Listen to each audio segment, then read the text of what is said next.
Anthony, welcome to the Leaders Lab. Thanks, Ken, for having me. Of course. So I just got done, with your introduction as we move into this. And, I know that what you're doing now was kind of based on maybe some childhood experiences. And I wanted to dive into that a little bit. Can you tell us a little bit about, growing up and, where did you grow up? How did you grow up? And we can see where that takes us. For sure. Well, I was born in upstate New York, a place Mhm. called Syracuse. And when I think back to my early childhood, I think it was like most kids. I remember playing outside with my little brother, riding my bike, and all of that was like very normal. What was unique about my childhood is amidst all the regular childhood stuff, I was watching my dad and his health deteriorate very rapidly. He was diagnosed with cancer when he was in his late 30s.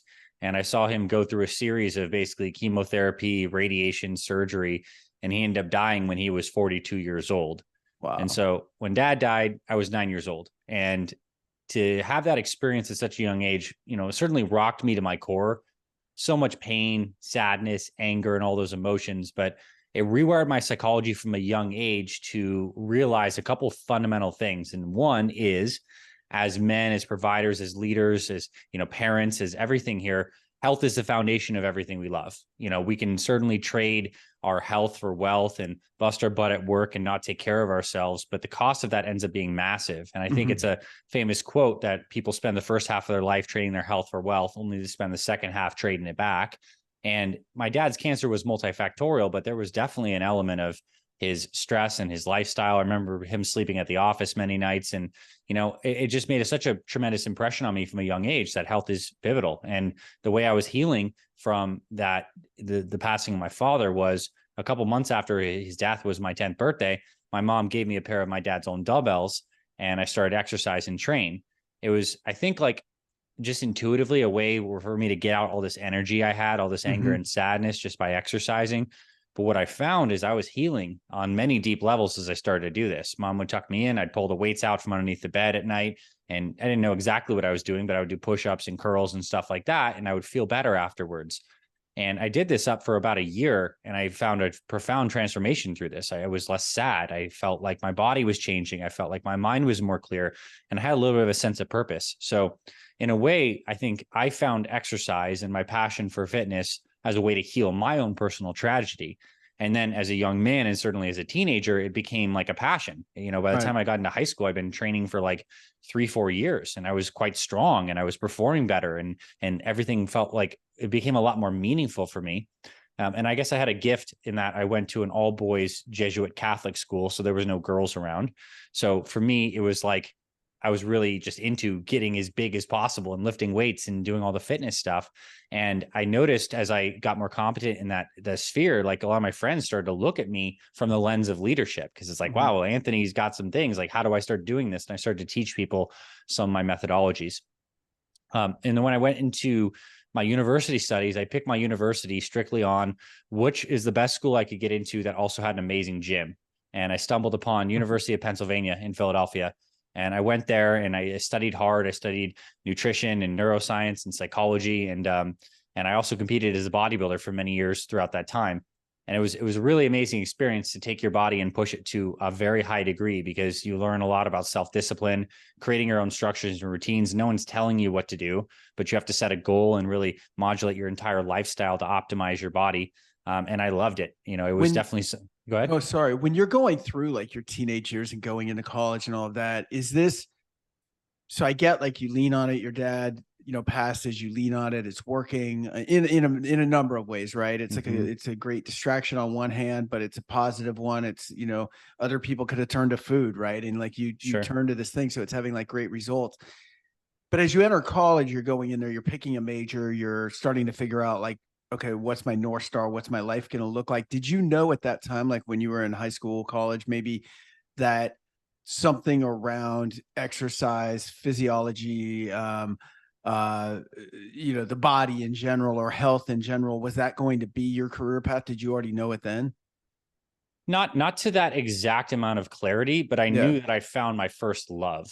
Like, I Yeah. found my first love and passion in optimizing my body. And when you start to do that, you start pulling all the levers of nutrition, Right. exercise, circadian rhythm, supplementation. So I just wanted to go super deep. And to be honest, like kind of like I had that experience in high school where I got that confidence competence loop started to kick in very early because I got confident because I was competent.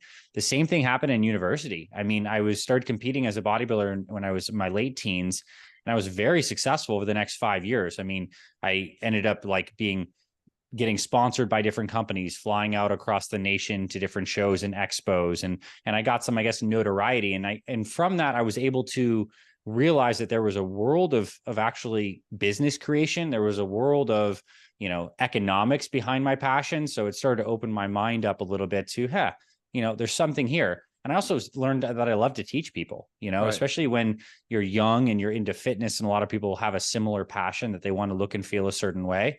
I was able to start to pass that down. And I think another seed that was planted really early on is when my whole family was healing from my dad's passing. Imagine my mom, not just my perspective. She's single mom, raising two boys, trying to heal, trying to provide, and all of these things. She would listen to a lot of like motivational audio tapes. So I remember having Tony Robbins CDs playing in the car when she'd drive us around. And I was always struck not just by the kind of things that a guy like Tony would share about, mindset and creating a beautiful life and having vision, but also the fact that he was teaching people for a living and having a really good impact. I'm like, man, that's Mhm. kind of like an interesting path. So I think that seed was planted. My love for fitness coincided. I took it to a decently high level where I started to get a little bit of like I'll truly say a little bit of my ego developed, and I started creating identity. Like I was Mhm. Anthony the bodybuilder, I was Anthony Mhm. the fitness guy. And I started kind of writing down my methods in terms of like small ebooks and stuff like that. So it all was a little progressive. I knew that I wanted to study health and fitness, but I didn't know at that time that it would shape up to be exactly the Fit Father Project and Fit Mother Project as it is today. How did the rest of your family deal? You said you have one sibling, a brother. Yeah. How did your brother and your mom handle your dad's passing? Well, I'll speak to my brother first. When my dad died, I was 9. My brother was 6, and there is Mhm. a pretty substantial psychological difference at that frame between 9 and 6. And maybe me being the firstborn, I took it, and as I said, I had a lot of passion and fire. My brother kind of withdrew a little bit. I think he Mhm. was a little confused. I remember him in the early days after dad passing, like asking me, like, when's dad coming home? Where's dad? I just think he couldn't process it in the same Yeah. way that I could. And unfortunately for my brother, the good news is he has a very healthy story in the long term, but he kind of got into with the wrong kind of crew. And I Right. think like the benefits of me is I had a lot of great friends and positive influences during that time that helped shape all that emotional baggage into constructive avenues, where my brother ended up turning to drugs, music, depression, kind of like this like rock and roll emo kind of phase of his life where that was his way of coping with it. And Mhm. unfortunately for him, he had to pay the price of a lot of like rehabs and addictions on the tail end of that. And he's now doing wonderful, but it was like a 10-year journey for him to heal in a different way, where I Mhm. externalized, he internalized, and also didn't have the right social circles to support. And maybe that's a key lesson here, is that I think in the toughest times, those really emotionally charged times in our lives, the environment and your support system is maybe like over half, if not the 75% of the dictator of where you're going to go. Well, it's critical because I think we're all looking for connection normally, Yes. right? And then you take a tragedy like what you guys went through, and it's like, okay, what's going to be your vehicle for connection? For you, it was fitness, it was Mm-hmm. weightlifting. For him, he was feeling clumsy, aloof, whatever. Yes, And it was like, okay, well, I can get some relief out of drugs, I can get some relief out of drinking or whatever, and then for that sure. becomes the path, right? It's everybody's looking for relief. You're just using Yes. different, modalities to get there, I think. How Well about your said. mom? How'd she do? She's a pretty internal private person. So outside of the initial phase where her and I would like grieve a lot, like crying in the closet, just all of that, I think she just like she welled up, and I think Yeah. she became like fairly, she had to kind of be like a mom and a dad at the same time. And so she got pretty tough. And one of her methods for actually putting food on the table is she learned how to trade stocks. Mhm. So she would wake up really early, do some day trading, and then take us to school and do stuff like that, and then watch the charts. So I guess in the realm of looking at the markets, trying to find ways to provide, she became sharp, and I'd say like a little fearful, a little skeptical, just like looking at the world, how markets are moving. Like she just had a different perspective that got shaped from that. Mhm. And so I guess she got a little hardened. She eventually remarried and met my stepdad, who's an amazing guy. And I think he's helped her grow and heal a lot through that process. And now having like two boys that are launched successfully. We both were okay. And she has a new life and a beautiful marriage now. She's kind of like into the relaxing later phase of her life where the Nice. guard can come down, which is cool to see. That's really cool. So what happens next? So you're in college, things are moving along. Sorry for the long sidetrack Yeah, there, no, it's but it good. was cool to learn that about you.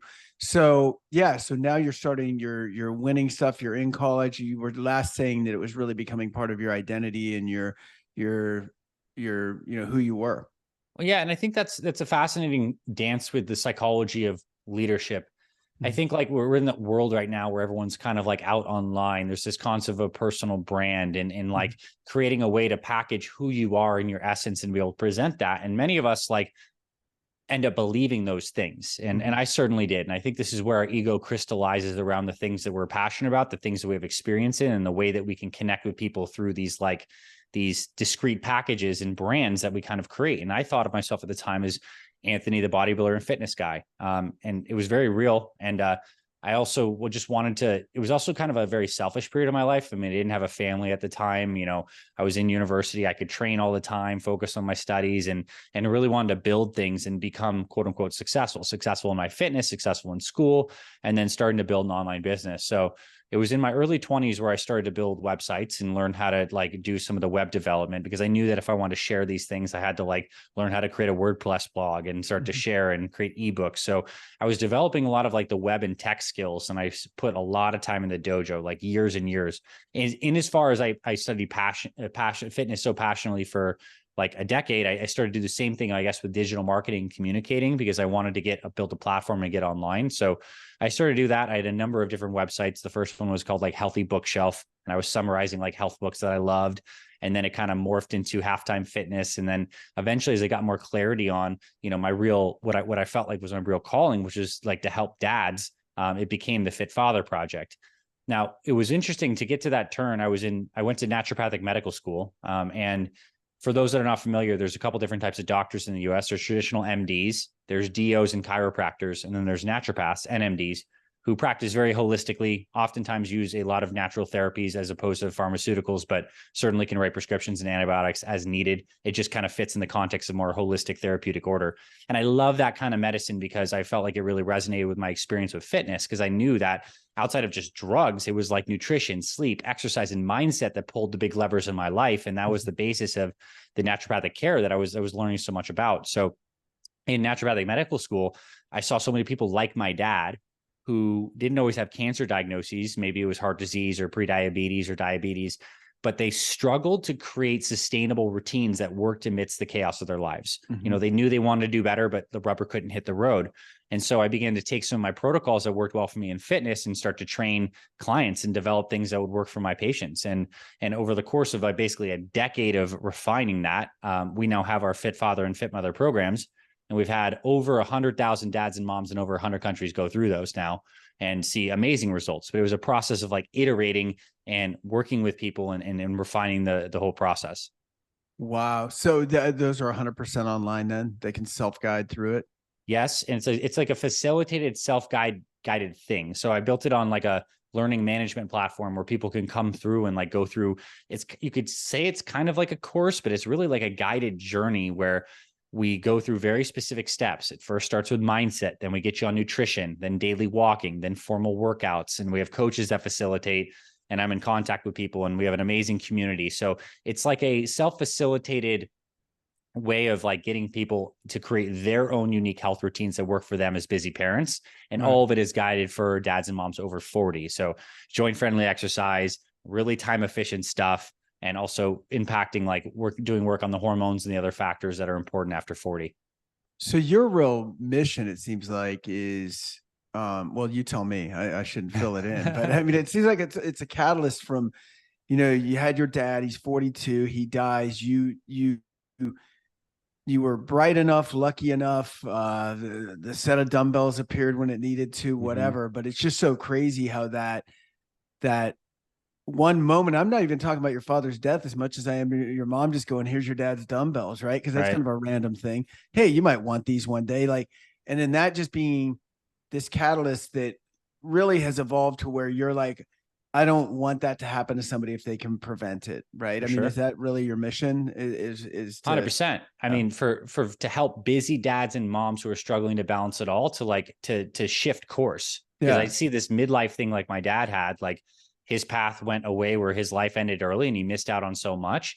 And right now, if we look around, like we are in the middle of a Western civilization epidemic of unhealthy parents. right. And now unhealthy kids, the next generation being passed on. I mean, over 50% of people are overweight or obese, Yeah, poor nutrition habits, using food as an outlet for a stressful life, squeezed financially. Like people are in rough shape. And the cool thing is like the same routines that are keeping people ill can be shifted, and the new daily lifestyle can be made. And it doesn't have to be dramatic. It doesn't have to be crazy, like pack 6 small meals per day as a bodybuilder, do some crazy cleanse. Like it can be realistic things you can do to shift course, and then have a generational impact so that we have healthier kids, and more parents can be around to enjoy all those memories. So I definitely was able to transmute that pain into a purpose and a mission. But I will share a couple other relevant points, because that is definitely a part of who I am, and what I do and what I believe. And I stand in leadership for the message that dads and moms over 40 can have their health along with their family life and all that. But I've learned a lot more about myself in that process. So when I was in my late 20s in naturopathic medical school, I went on a skiing trip with one of my friends, and it was just a outlet, a way to kind of like get out there. We went to Durango, Colorado, and I've been skiing my whole life, and kind of like bodybuilding and fitness, which was a thing that I really tied my ego into. Skiing was another avenue where, I like to think I was a hot shot, very good skier. And on this particular day, I knew there was an intuition that I should slow down. We're skiing earlier in the day and we're ripping on some run, and I kind of caught an edge on my skis and flew off into a mogul patch and landed and caught my hamstring. And I was like, man, that could have been really bad. Anthony, you need to slow down.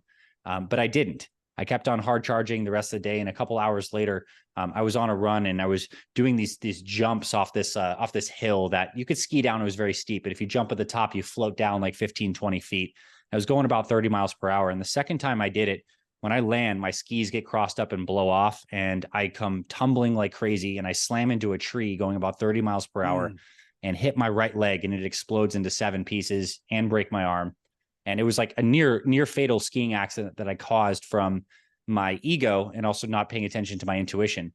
And the reason I bring that was a significant life experience. If I kind of look back and I'm able to craft a story, my first big crash was certainly my dad's death. And my second big crash was through the buildup of this period of me becoming very driven into fitness, building up my ego, certainly having a mission and wanting to help people, but also like developed a personality that would lead a man to do something like that irresponsible. I'm not prepping for the Olympics. I'm not trying to be a super skier, but I was on that day.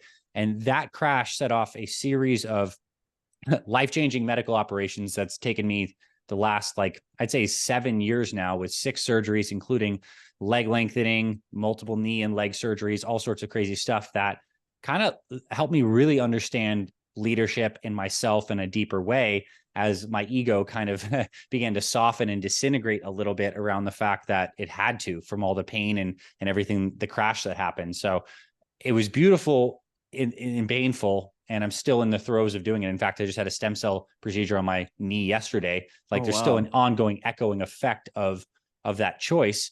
But it's kind of one of those painful moments that's led me into a lot of an awakening of sorts, a spiritual awakening through that now gives me a total picture of what it is to be a leader and who I even am.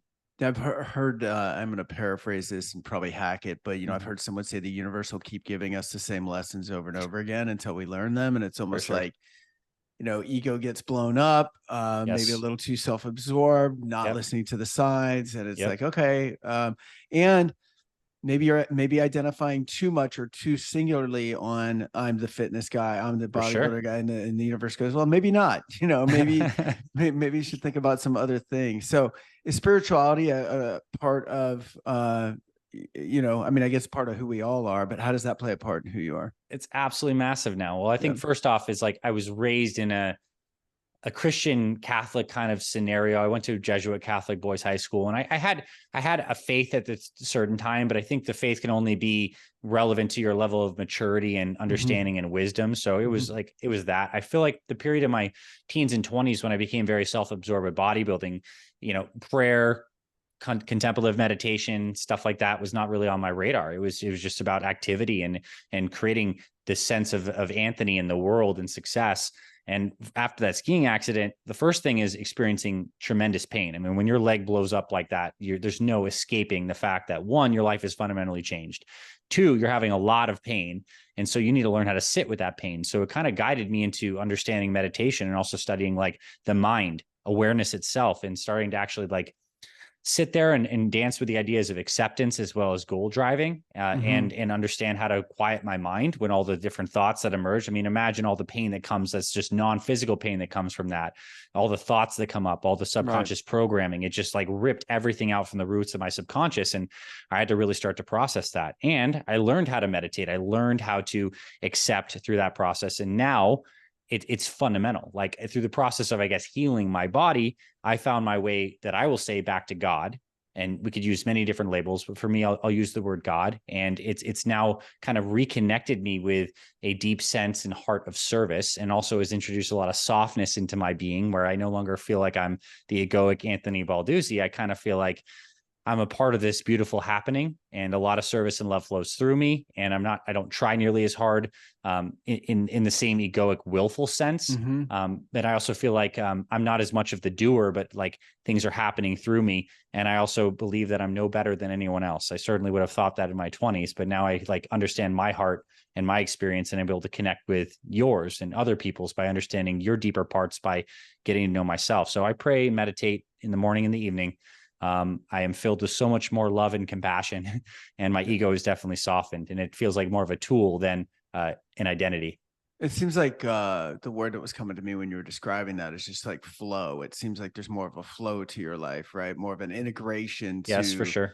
mind, body, spirit, kind of all of it, instead of just, and I think, the experience you went through as a young guy, and you obviously, it was your foundation was based on some different events, but I think even without those events, like a lot of guys in their 20s, hard charging, gonna make a bunch of money, gonna make a name for For sure. myself.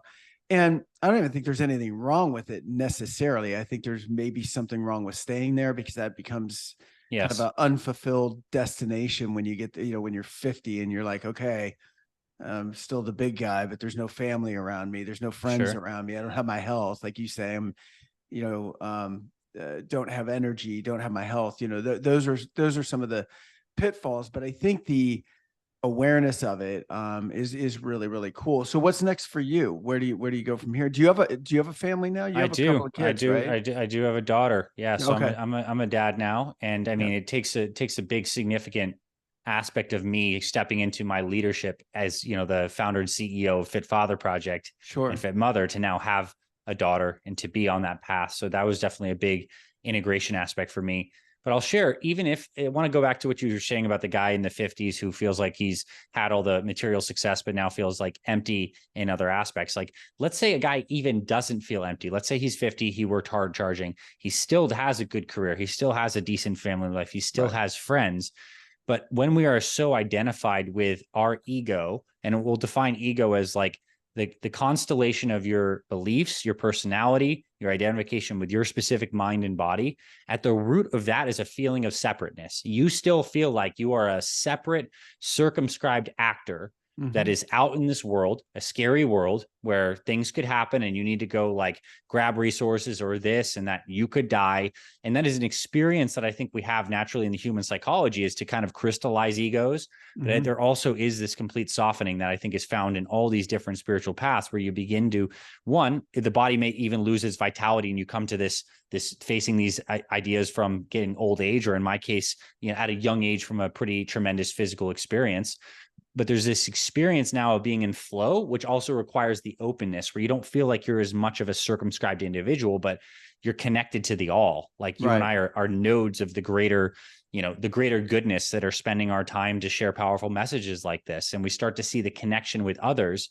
And I think that only requires when the ego softens, because then we can know ourselves as like this, how do we even define it, right? It's like the spiritual mystery, but it's like the deeper essence that we all share beyond our names, our personalities. It's maybe like consciousness, our being itself. It's our feeling of connection, of love and purpose. It's like these things that transcend just the animalistic body mind identification. And I think that's a path that we all kind of must come to in some way, shape, or form, typically through pain, suffering, and tragedy.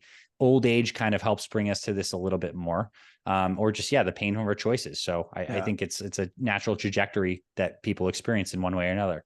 If they experience it, right? Hopefully they experience that. Hopefully they experience that trajectory of going through that, right? And letting go of some of that. I think some of the danger is in the identity and in the ego, right? So it's whenever I say, well, I am, Anthony, and I'm a bodybuilder, and this is what I do, and this is who I'm all about, and this is how I represent myself. Yes. And then, oh my God, I just had an accident. That if everything that I'm based on, if my whole being, if my whole fulfillment in this life is based on that identity, and that identity is blown up, then who am I now, right? And so I think for any of us, I'm see it all the time with people who retire from big careers, right? One day you're the man, the next day you got the gold watch and you're sitting at home watching baseball games. And, hopefully that's not the case, but that's, you see that a lot. And so I think for any of us, I mean, I think to be, again, part of, and you articulated a lot better than I'm going to, but just part of something bigger than ourselves, and that we're not one thing, we're part of everything. Yes. And we're a platform for experience. Yes. Like you are still the same experiencer that you were when you were 13 years old and this age and different. Like the context of our bodies and our minds are going to change, our beliefs, the family and friends, the flow of life that comes through us. But we are the same constant throughout all of that in the background. And we're not the crystallized beliefs, because we know those can dramatically change and our circumstances can dramatically change, and sometimes very quickly. And maybe we can pivot this, I think, into like a philosophical aspect of leadership, because there's so many ways to feel like you're stepping into being a leader. Yeah. Like one is you have some kind of like role where people are like looking up to you for guidance, or you're really pushing forward like a mission. That's one way to look at it. And I think in that seat, there's some people that believe they are the big bad alpha dog, wolf, whatever, like of the pack. But there's also like the servant leader, which I think is what I resonate with so much deeper now. And I think and I'm not trying to make this religious, but we're talking about my personal story, but I think it's like really well exemplified in Christ. The idea that one can be of service to fellow brothers and sisters and stand for something that is greater than oneself, with this heart of love at it versus the heart of self aggrandizing at the heart of it. So it's like, it's a more evolved kind of leader. And it kind of reminds me of maybe like the Jim Collins, like a level 5 leader versus like a level 4 or 3, probably mirrors this idea of there's a service and an openness of like the leaders eat last. You're really on the care and the heart of it. And it's more of a transpersonal heart connected mission than just like you trying to be a badass at the head of the pack. That only works for so long until it doesn't. Totally. But here's the thing. I think that an effective, kind of well-evolved leader that can be very introspective like that can be very servant like that, also needs to have the ability to move up and down the scale. And what I mean by that is, your intention can be simply to help those around you to develop their careers, to create something better, to serve their family, 100% pure, right? As a leader. And you also have an obligation that when someone yells fire, you've got to get everybody out of the building. Yes. And you don't have time for bullshit, and you don't have time for back and forth. Right. So there's this level of can you be both? I think to me, that's the, that's the needle to thread for good leaders, trying to become great leaders, is can you show up with a heart that people recognize is pure, that is out for the right intentions, and all of that. Because if they believe it, and they believe in you, and you believe in them, then when it is time to say, get out, the fire alarm's going off, they'll just get out. They won't question, which means if you say, hey, normally I love your input, but right now we have to march in this direction for this sales initiative or whatever it is. Right. And I think what's lost is, again, coming back to identity, we label people and we go, either so-and-so's a hard ass. And that's who they are. And they're not very servant, and they manage through fear and all of that. Or someone's too soft. They don't know how to have the difficult conversations. They don't know how to get someone in line when they're out of line, that kind of thing. But I think the craft is to come from again, purely wanting to serve. You know, you mentioned service a lot, and I love that, because that to me is what is at the core of really good leadership, is service. That's what it is, right? Yeah. So can you come from a position of service? And within that, look, being a father, there's no better role for leadership, where it's like, I love you so much and I care about you so much that as a good leader, I'm going to ground you, or I'm Yes. going to not give you the thing that you want, or I'm going to tell you when you're off course, right? And Sure. that is certainly a great test of leadership. Beautifully said. Thank you. Truly is. And I think like insofar as like leaders maybe labeled, I think when we label ourselves and we have that kind of crystallized egoic perception of ourselves, we Yep. automatically project that on others. That's where you look at people on your team and like they're that type of person or they do this kind of thing. Right. And that's ultimately not who they are. They're so much more dynamic than that. And there's a lot more beyond that that could be expressed if we weren't like typing and categorizing people in such a way that we kind of put them in a box and stifle them. Um, Another thing that I think feels really relevant to share this, and I'm grateful to be on here and to see you in literally like great shape. You look very healthy and Oh, well. thanks, man. Is the fact that I believe as to be in full leadership, we need to be expressing on all levels the idea of health and wholeness of mind, body, and spirit. Right. Spirit might be the heart and the connection to service. Mind might be the clarity, directedness, level headedness, intelligence, mind power. And then the body aspect is something that I think a lot of people don't have nailed in. If the body is out overweight, it's out of shape, it's fatigued, it's damaged in such a way, like there's not full integrity. And I think the most powerful leaders, they have integrity as something that you can just tell about them. There's a wholeness, and then Right. they resonate with greater power because they have the wholeness. So maybe this is an invitation for someone who's listening to this. If you feel like you really value being a leader because you're listening to this awesome leadership podcast, like, and your health is not in check, I think it's one of your greatest opportunities to come into greater integrity. People will respond to you differently. You will actually feel more powerful and aligned when your body is on point as well. And it all comes down to your daily routines that can give you more energy as well. So I think that's where the physical aspect comes into being a great leader. It's about integrity and wholeness and feeling aligned. When we're not aligned, it's like we just have like we're not tapping into our full reserves. We can't express as much. No, I like that a lot, and I think that sometimes people mistake that for like, oh, so if I'm not, you know, in great shape, then I can't be a sales manager on your team, or I can't. And I'm saying, well, first of all, I'm not saying you can't do anything. What you are saying is that it may appear to be out of a line, especially when we're talking about the stuff that you can control versus stuff that you can't control. Mm-hmm. Obviously, someone gets a disease, sickness, something like that. That's a little bit different, right? But on the like you're saying, the routine type stuff, the stuff that you're saying, you know, because to me, someone that is good at a morning routine, for example, fitness, meditation, the way they eat, Yeah. drinking water, whatever it is, Yes. then is that going to be an indicator, or the opposite of it? Potato chips, Red Bull, Sure. 7-Eleven hot dog. I don't know. Mm-hmm. That's pretty disgusting. But um, or either one of those a indicator of how that person also might approach their sales calls for the day, right? Or their meetings for the day. I mean, it has to be, right? For Over sure. time. It's not an indictment, it's an indicator, right? And so I Mm-hmm. think that it's something to pay attention to. And I think for myself, when I look at fitness and getting older now, have grandkids, you know, and I look at, will I be running 6-minute miles when I'm 70 years old? Probably not. Will I run 7? Maybe. And Yeah. but here's what I'll tell you is that the idea to me is to do the best you can with what you Yes. have, For right? sure. Not more. It's not, because then you're not regretting like, oh my God, I used to be able to lift so much more weight, or I used to look like, and it's like, well, whatever. I mean, you know, you're not that person anymore. You're different. You Yes. also have a better brain now and you're more evolved or whatever. For sure. So you don't get all that stuff and you don't get the baggage either, but you got to do the best with what you have, I think. And so even if that means I'm in a wheelchair right now, it's like, okay, great. What can I do? What am Yes. I capable of? Yes. Um, That's an expansive mindset. Is you're not contracting around pain and limitation. You're always expanding into what is possible with grace because every sure, stage is different. Right. I sure. love that. No, I have off subject now. We're switching Mm-hmm. gears just a little bit.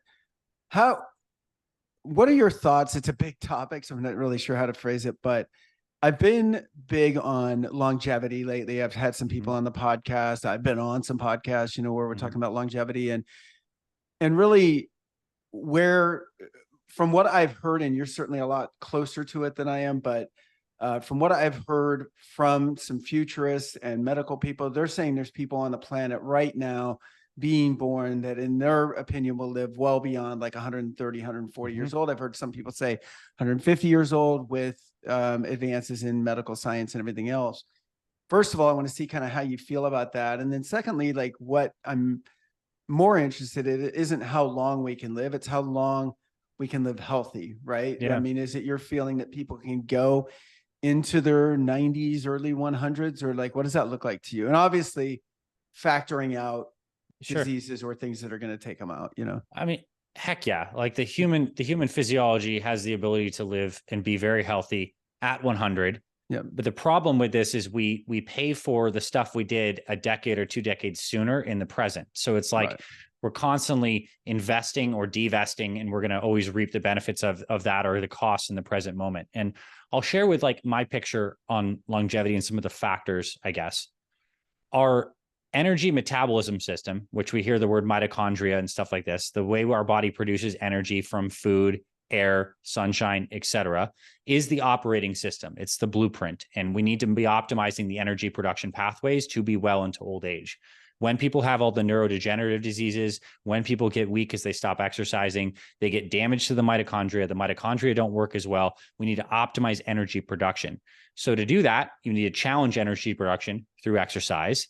You need to be eating the right kinds of foods that don't create inflammation in the body. And that's probably one of the biggest triggers for people today is a combination of stress and inflammatory foods. Like you cannot exercise a bad diet. And if food is your stress relief and you're eating stuff that makes you feel bloated or you're not at your goal weight and you just feel like lethargic all the time, like the nutrition needs to be dialed in. Because to live a long time, when we look at these centenarians that already exist, not even the future ones that will exist, they're not doing P90X. Right. But they walk every day. They eat natural food diets. They typically have faith and good social connections, and they spend a lot of time outside. And probably have some kind of prayer, spiritual practice. And what that lends to is one, they're not getting a lot of crappy food and creating inflammation, because chronic inflammation is at the root of most disease that we know of, at least the stuff that's taken people out, the cancer, heart disease, and cardiometabolic stuff. And then the other quality of people who live long is they keep their nervous system in a parasympathetically dominant state. And so I like to think of this kind of analogy of you have only so many heartbeats in your life. And when you're in a sympathetic, jacked up state, fight or flight, stress responses, how the body physiologically does is it increases the heart rate itself because it wants to pump more blood. Cortisol goes up, increases blood pressure, and starts to liberate glucose so you can respond to the immediate threat. Like that is a short-term physiologic state to deal with very short-term issues, but long-term, it basically taxes your lifeline. And we know that a lot of people who do meditation and a lot of people who live in monasteries, they live a long time because they're in this like parasympathetic state. Here's an example from the animal kingdom. A tortoise has a very slow metabolism and stays very parasympathetic. It's got a giant shell. Nothing's eating a tortoise. They live for like 300 years. Exactly. Yeah. It cruises around, eats grass, and basically probably chills in some semi-meditative state all day in natural environments. A mouse thinks it's going to be eaten by absolutely everything, has a fast heart rate, very twitchy nervous system. Those things live for like 18 to 20 months. And this is just it's an example to show that the quality of your nervous system is going to dictate your lifeline, because the cascading effects of being in parasympathetic mean you express a stronger immune system, you have better, healthier neurochemicals, you make better choices, your heart doesn't have to work as hard, your genetics and your DNA can stay more robust and doesn't get damaged. And the converse is basically when you get in a stress sympathetic state, your immune system doesn't deal with long-term stuff like cancers or infections. It's like we need to deal with the short term. So imagine we're creating stress constantly all the time. It's going to kill you faster than anything. And I want to bring that up because I think people who think that there's going to be some magic gene therapy that rewinds, that lengthens your telomeres or completely reverses all of your aging. I don't think that stuff's going to work for people sustainably unless they actually have the lifestyle foundations like at the root of that first, because it's like you're creating fires every single day through your food and through the state of your nervous system. So we must maintain a relaxed nervous system. Another unpopular thing, and this is just like the way I understand physiology, is to live a long time, it's really important to stay connected to native EMF and not be bathed in a lot of non-native EMF. all my leaders here who are going crazy right now on their phones and operating all the time. Like these things are kicking out microwaves and microwaves primarily that have effects on voltage gated calcium channels that damage your DNA, that affect the mitochondrial electron transport chain. So it's another kind of environmental stressor that's tapping people's lifelines, is not getting super connected to non-native EMF and modulating your exposure. So that's a whole rabbit hole, but I think is really relevant in the longevity discussion as well. And then high intensity exercise a couple times per week. Doesn't need to be crazy, but like 30-minute workouts, 45-minute workouts, even like twice per week is enough to create a mitochondrial stimulus that can keep your brain and your body very young. Use it or lose it is like very much the case. And we know the people who live the longest now have a good amount of muscle mass, and they do a certain amount of training, and it doesn't have to be an everyday 5 days a week in the gym. But as a leader, if you're not actually investing and understand the ROI of like strength training, like twice a week, like you'll get more ROI on that for your nervous system, your muscles, your metabolism than basically anything else you do. And it doesn't have to take a ton of time. You know what's crazy is like you never regret it, right? You never regret it after it's done. Like going to the gym, going for a run, going for a walk, whatever. It's never like you get done and go, I wish that didn't happen, right? But it's always so much sometimes to get us to just do the things we need to do. So tell us a little bit about and we'll put all your information in our show notes, but for people to take these initial steps, I'm guessing you outline them in your programs, right? Of like getting in touch with that parasympathetic nervous system, like the ways to get there. Because I think for a lot of people, they're like, okay, that sounds good, but like, how do I get there?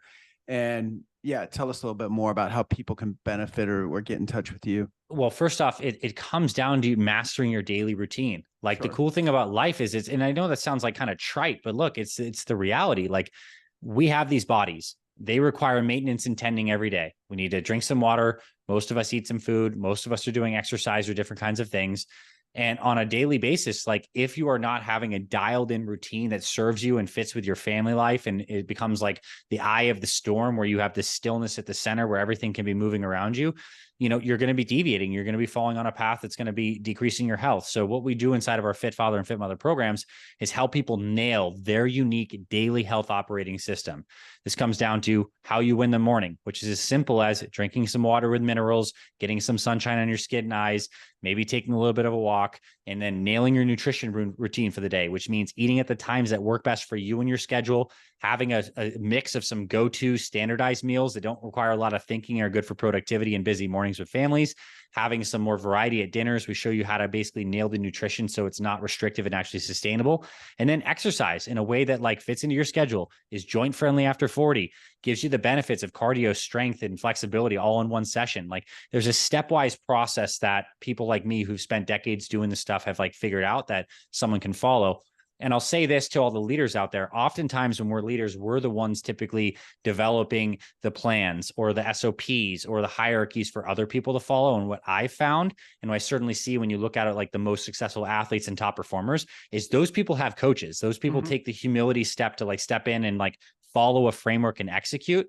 So like all the leaders that are leaders in their own lives and their families that come into our communities, they finally feel free in the sense that they have an operating system to follow that is helping them build long-term habits, but they don't have to do the thinking. Like this is one area of your life when you get into a good program where you don't have to both figure out the plan and execute it. It's like, this is the plan, you see how it works, and then you get into the dojo of your life and do it.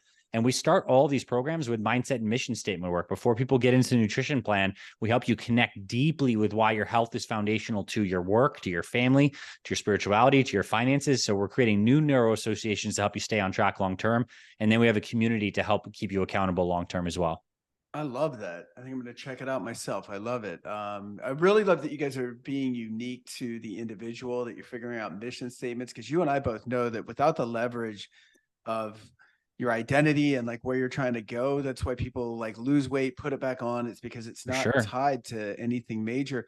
The other thing I like is, sometimes I like exercising in the morning and I'll like it for a long time. And then I'll go, this is getting boring. I notice I'm resisting it a lot or whatever. And I'll be like, okay, I'm going in the afternoons now, whatever. I'll do whatever I need to do to kind of blow up the schedule so that I can get back and stay on track. And I like that you guys have flexibility within your program. That's one huge point though, because this health stuff, you don't win the game of health. It's not like you do eat the good meals and you do a couple workouts and you're done. It's an iterative game, and which means it's seasonal. Right. It's due to the weather, it's due to family changes and pressures. And so the routine that fits you in December might not be the same one that fits you in January. Totally. And so you need to be able to flow with that. And like, that's the art of getting healthy, not just the science and the art of a health routine.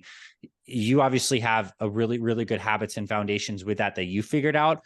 For someone who doesn't have those established, there is an exact stepwise process that you can go through, and some really cool health habits. Like when you start to do some dinner to dinner fasting, you start to take some certain supplements that can really move the needle for you. Like you can feel within, the amazing thing is you could have spent 2 to 3 decades being unhealthy and stressed, and you can turn it all around within 6 to 12 months. Yeah. Like it's so cool. Like within 1 year of focus on your health, you could literally be in better shape than you were when you were in your 20s and 30s. Like I see it all the time.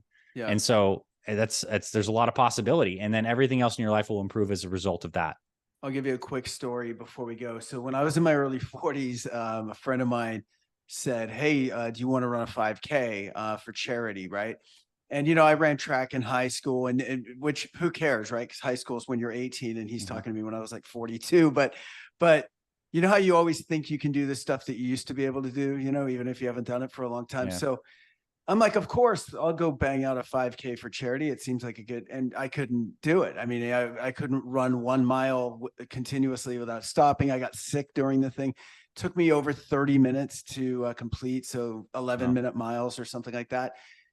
And it pissed me off. So I got leverage, right? It messed with me because that wasn't my identity, right? So I went back in, and just to give you an idea for those listening, like how quick you can turn things around. So got the right people around me, got some trainers around me, stuff like that. Within 8 months, I think it was 8 months, 9 months, maybe. I went from not being able to run a continuous mile to running a half marathon in 7.5-minute miles, lost 60 pounds in the process. Nice. All of my blood work changed. Yeah. And it actually wasn't hard.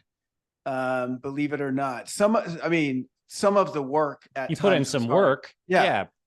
But when you get the result, like, I look at it this way. I think a lot of people, when they're trying to lose 50 pounds, whatever, they're trying to get in shape and they're not in shape.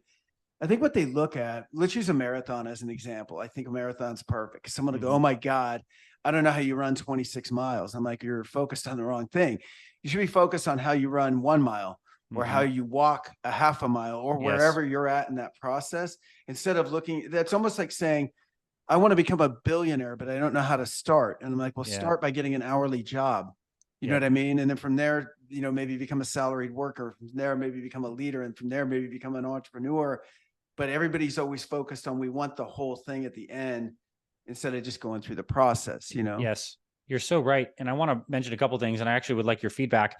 Is it fair to say, Ken, that you have exercise or running as a little bit of a pressure and stress release valve for you? That it feels like it's something that you actually like use to like declutter or defrag or relax or get into that a little bit? Or for maybe sure. I'm not running as much now, but yeah, for sure. And in fact, now I look forward to, I'm on a morning routine now. So I do go in and I hit the gym almost every morning now. And that's like I don't look at my phone when I'm in there. I don't respond to anybody when I'm there. It's early. So it's one of the only kind of times in the day that's like sacred. Like nobody can touch yours. Me. I can do it's whatever nourishing. I want. Yeah, it's good.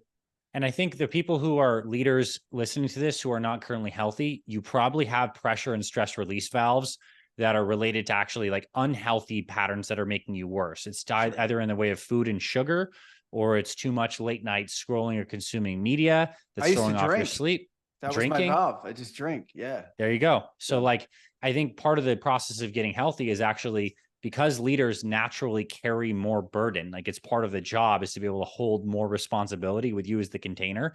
You need to be able to have healthier pressure release valves. And like once those are established, like exercise or like your daily routine or your morning routine is the most nourishing one possible. It changes your neurochemistry insanely fast, makes you more resilient for all the different things. And you actually will look forward to it in time. Like fit people like to exercise, unfit people don't like to exercise. It's just kind of like part of the thing. So knowing that you have to go into the fire a little bit, and there's a period where it's hard initially going from 11-minute mile to the Right. 9-minute mile. Like that takes some work, right? Right. Investment. So you got to be deeply connected to your purpose. Same thing you do with an organization with mission, vision statement, and then getting the right resources and team gathered and understanding there's going to be a hard period for a lot of long-term payoff.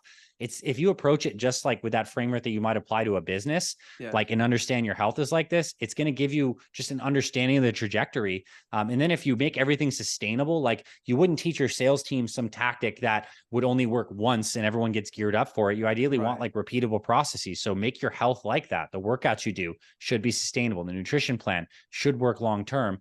And then, man, you can be so optimized and running at all cylinders. And I'll say, final thing, if you care about your brain health into old age, exercise and healthy living is the key to having a healthy brain and not just a healthy body, and for being around to be able to take advantage of the advances in therapies and stuff coming around the corner to extend lifespan. So we all have a lot of opportunity on the table here to be integrated and whole on many levels. Awesome. So good to meet you, man. And thanks for all your insights and wisdom. We're going to put all the ways to get in touch with you in our show notes. Awesome. And that's it. Come back anytime. Thanks, Ken. Yep. All So right. Fit Father Project, Fit Mother Project. I appreciate you. You got it. Take care.